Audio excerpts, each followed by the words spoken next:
खबर शामिल कनासी खैरपुर खां खैरपुर में DHO खैरपुर ऐं सिविल अस्पताल खैरपुर जे MS जे मुक़ररी ते चिकतान जारी है। गैरी बजट मशीनरी की खरीदारी पंहिंजा नवाज़ी बासर सियासी धुरिन जा असर रसूख सबब MS मुक़रर न थी सघियो आहे।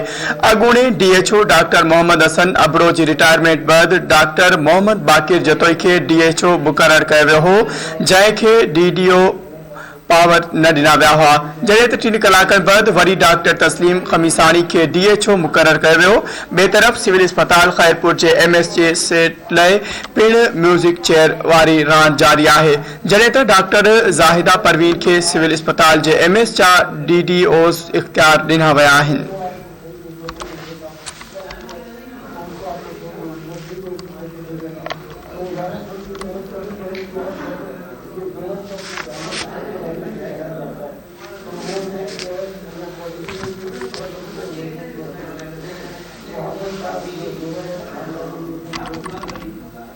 बेबास सिविल अस्पताल खैरपुर जे MS जी सीट लाइ पिण म्यूज़िक चेयर वारी रांदि जारी है। जॾहिं त डॉक्टर ज़ाहिदा परवीन खे सिविल अस्पताल जे MS जा DDOs इख्तियार ॾिना विया आहिनि।